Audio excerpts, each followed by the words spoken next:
Yo, what's up everyone? This is Justin Pong Peralta Tamayo from BSIT2A, and today I'm bringing you another tech session, and our title is JJ Store. Now, let me walk you through the system we created. This project is a simple but powerful application designed for selling iPhones in the fastest and easiest way possible. Inside the systems, users can add their orders instantly with just a few clicks. They can also scroll through all available iPhone models and even choose from low price options, making it easier to find the perfect device that fits their budget. When it comes to payment, the system gives full flexibility. Customers can pick up their preferred method, whether it's GCash for quick mobile transactions or cash on delivery for more secure pay when it arrives option. Now, if there's any issue or concern, the app also provides access to your store's official support accounts. The user can contact us anytime for assistance. And of course, customers can change their minds sometimes, so our system is built within that mind. They can edit their order, update the details, or even cancel it completely if needed. A system also allows users to view all their orders, so they always know what they've purchased and what's pending. Overall, the whole platform is designed to be very easy to use, smooth and beginner friendly, but is still secure and trustworthy. Alright. Welcome back mga katichis. It's your boy on the mic, bringing you another smooth walkthrough. Today, pag-uusapan natin kung paano binuo ang ating database project. So sit back, relax, and let's dive in. First things first, I fired up my database application. At syempre, Laragon ang pinili ko for this project. Ready na ang mga SQL commands ko. Nakaprepare na sila para i-copy-paste ko na lang tuloy-tuloy. Walang sabit.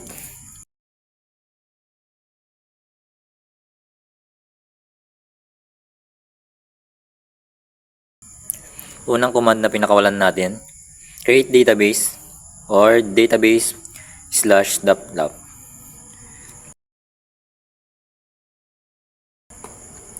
After that, syempre I switch over to our new database/laptop.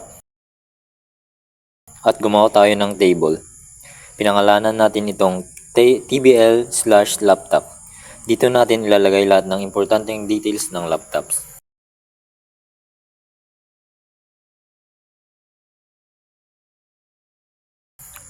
Next up, nag-insert tayo ng iba't ibang laptops records para tayong naglagay ng items sa display shelf, isa-isa. Kompleto, maayos.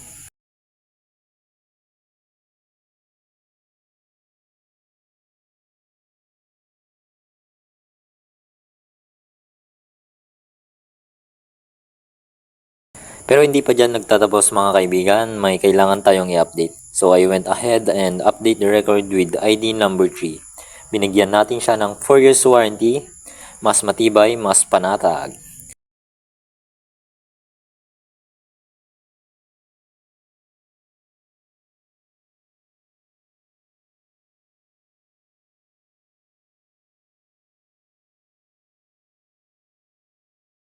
At dahil kailangan natin linisin ang listahan, I deleted the record with ID number 10. Goodbye ka laptop. Thanks for your device. And finally is the grand reveal. I selected all the laptop records and displayed them ordered by price descending. Para makita natin kung sino ang pinakamahal, pinakabongga at pinaka-budget friendly. And there you have it, a small, simple, and a solid SQL journey delivered to you live. There's here on your tech radio station. Charot. And now mga katichis, before we wrap up this session, let me share what I've learned while building our system and managing our database. Una sa lahat, I realized how powerful and organized SQL really is. Every command has its own role, from creating the database to inserting products, updating records, deleting items, and finally displaying everything in a clean, sorted way. Parang gumawa ka lang ng playlist, lahat dapat ay nasa tamang lugar, tamang order at tamang format.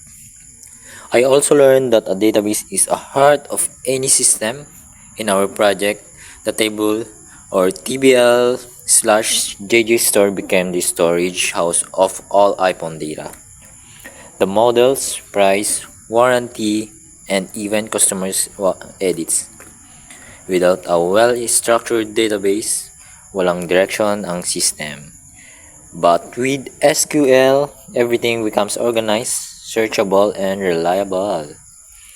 Aside from technical side, natutunan ko rin kung gaano kahalaga ang user experience. Kaya sa system natin, I made sure na madaling mag-add ng order, pumili ng payment method, i-edit ang details, i-cancel ang order at tignan ang history. Because a system isn't just about code, it's about making life easier for user. Another thing I realized is how important accuracy is. One wrong update or delete command can change or remove an entire record. Kaya kailangan lagi tayong mag-ingat, double check, and plan before executing. SQL taught me discipline and attention to detail. And lastly, this project showed me that building the system is not just typing commands. It's about solving real problems, improving processes, and creating something people can trust and use comfortably. So overall, I learned how to build, manage, and maintain a database. Yun lang po, ma'am. Thank you.